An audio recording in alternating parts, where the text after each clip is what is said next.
Hi മക്കളെ, അപ്പോൾ Christmas എക്സാമിൻ്റെ ലാസ്റ്റ് ടൈമാണ്. ഈ ഒരു ടൈമിൽ പഠിച്ച് തുടങ്ങിയ കുട്ടികളും അതുപോലെ തന്നെ പഠിച്ച് തുടങ്ങാത്ത ഇനി പഠിച്ചു തുടങ്ങണം എന്നാഗ്രഹിക്കുന്ന മക്കളെല്ലാവരും നിങ്ങളെല്ലാവരും ഇമ്പോർട്ടൻ്റ് ആയിട്ടും ശ്രദ്ധിക്കേണ്ട ഒരു കാര്യം പറയാൻ വേണ്ടിയിട്ടാണ് സാർ ഈ വീഡിയോ ചെയ്യുന്നത്. മറ്റൊന്നും കൊണ്ടല്ല, ഈ അടുത്ത് സാറിന് ഇൻസ്റ്റയിൽ ഒരുപാട് പേര് മക്കൾ മെസ്സേജ് അയച്ചു ചോദിച്ചു, സാർ PYQ അക്കൗണ്ടൻസി PYQ ചെയ്യേണ്ടതുണ്ടോ, PYQ റിപ്പീറ്റ് ചെയ്ത് നോക്കി പഠിക്കേണ്ടതുണ്ടോ? പലരും ചോദിച്ച ഡൗട്ടാണ് മക്കളെ. PYQ അത്രത്തോളം ഇമ്പോർട്ടൻ്റ് ആണ്. ഇതാ സാറ് പറഞ്ഞുതരാം. ആ ഒരു കാര്യം പറയാൻ വേണ്ടിയിട്ടാണ് സാറ് വന്നിട്ടുള്ളത്. മക്കളെ, നിങ്ങളിതാ ഈ ഒരു ടൈമിൽ പഠിക്കുമ്പോൾ നിങ്ങൾ മിനിമം ഒരു 3 സെറ്റ് PYQ നിങ്ങളുടെ കയ്യിൽ ഉണ്ടായിരിക്കണം. 3 സെറ്റ് എന്ന് പറഞ്ഞു കഴിഞ്ഞാൽ നിങ്ങൾ ഇതാ ഇപ്പോൾ അറ്റൻഡ് ചെയ്യാൻ പോകുന്നതാ ക്രിസ്മസ് എക്സാം അല്ലേ? ക്രിസ്മസ് എക്സാമിന് വേണ്ടിയിട്ടാണ് നിങ്ങൾ പ്രിപ്പയർ ചെയ്യുന്നത്. അപ്പം കഴിഞ്ഞ വർഷം, അതിൻ്റെ മുമ്പത്തെ വർഷം ലാസ്റ്റുള്ള ഒരു 3 ഇയറിലെ ഓരോ സബ്ജക്റ്റിൻ്റെതും PYQ, ഓരോ സബ്ജക്റ്റിൻ്റെയും ഒരു 3 PYQ നിങ്ങളുടെ കയ്യിലുണ്ടായിരിക്കണം. അതും വിത്ത് ആൻസർ ഉള്ളത്. വിത്ത് ആൻസർ ഉള്ള PYQ അത് നിങ്ങളുടെ കയ്യിലുണ്ടായിരിക്കണം. വെറുതെ നിങ്ങൾക്ക് ഡൗൺലോഡ് ചെയ്യാനൊക്കെ കിട്ടുമല്ലോ അല്ലേ? നമ്മുടെ എക്സാമിനറിൻ്റെ ഇതിൽ തന്നെ സൈറ്റിൽ കയറിയാൽ തന്നെ നിങ്ങൾക്ക് ഡൗൺലോഡ് ചെയ്യാം. വിത്ത് ആൻസർ ഉള്ളത് നമ്മൾ മുൻപ് വീഡിയോ ചെയ്തിട്ടുണ്ട്, അതിൻ്റെ എങ്ങനെ ഡൗൺലോഡ് ചെയ്യാന്നൊക്കെ ഉള്ളത് അല്ലേ? റെഡി? അപ്പം അത് വെറുതെ ഡൗൺലോഡ് ചെയ്ത് വെക്കുകയല്ല, പറ്റിയെങ്കിൽ നിങ്ങൾ എന്ത് ചെയ്യണം? അതിൻ്റെ കോപ്പി എടുത്ത് നിങ്ങളെ കയ്യിൽ വെക്കണം. ഒരു ടെക്സ്റ്റ് പോലെ, ഒരു ബുക്ക്, നിങ്ങളുടെ നോട്ട് പോലെ എന്ത് ചെയ്യുക?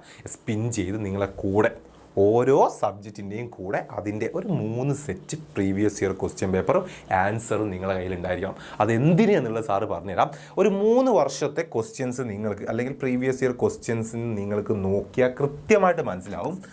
3 മാർക്കിൻ്റെ കൃത്യമായിട്ട് റിപ്പീറ്റ് ചെയ്ത് ചോദിക്കുന്ന ക്വസ്റ്റ്യൻസ്, അതുപോലെ തന്നെ ഏതെല്ലാം പോർഷൻസിൽ നിന്നാണ് 4 മാർക്കിൻ്റെ ക്വസ്റ്റ്യൻസ്, അതുപോലെ തന്നെ എസ്സേ ക്വസ്റ്റ്യൻസ്. ഇത്രയും കാര്യങ്ങൾ വ്യക്തമായിട്ട് മക്കൾക്ക് മനസ്സിലാവും. 3 മാർക്കിൻ്റെ ക്വസ്റ്റ്യൻസ് ഏതെല്ലാം പോർഷനിൽ നിന്ന് വരുന്നു, ഏതൊക്കെ റിപ്പീറ്റ് ചെയ്ത് ചോദിക്കും. 4 മാർക്കിൻ്റെ ക്വസ്റ്റ്യൻ ഏതെല്ലാം പോർഷനിൽ നിന്ന് ചോദിക്കും, ഏതെല്ലാം റിപ്പീറ്റ് ചെയ്ത് ചോദിക്കും. എസ്സേ ക്വസ്റ്റ്യൻ ഏതൊക്കെ. മക്കളെ, അക്കൗണ്ടൻസി ഒക്കെ 3 വേണ്ട, ഒരു 2 പ്രീവിയസ് ഇയർ ക്വസ്റ്റ്യൻസ് നിങ്ങളൊന്ന് എടുത്ത് നോക്കിയാൽ മതി. നിങ്ങൾക്ക് കൃത്യമായിട്ട് മനസ്സിലാവും ഏതാണ് എസ്സേ ചോദിക്കാൻ പോകുന്നത്. ഈ ക്രിസ്മസ് എക്സാമിനും ഏതാണ് എസ്സേ വരിക നിങ്ങൾക്ക് അതിൽ വ്യക്തമായിട്ട് മനസ്സിലാവും. 4 മാർക്കിൻ്റെ ഏതാ ചോദിക്കാൻ പോകുന്നത് ഷുവറായിട്ട് നിങ്ങൾക്ക് മനസ്സിലാവും. 3 മാർക്കിൻ്റെ, അതുപോലെ തന്നെ എക്കണോമിക്സ്, ബിസിനസ് സ്റ്റഡീസ്, ഈ സബ്ജക്റ്റിനൊക്കെ കൃത്യമായിട്ട് മക്കൾക്ക് മനസ്സിലാവും. നിങ്ങൾ വേണമെങ്കിലും ട്രൈ ചെയ്ത് നോക്കാം. ഒരു 3 പേപ്പർ നിങ്ങൾ ഡൗൺലോഡ് ചെയ്ത് നോക്കിയേ.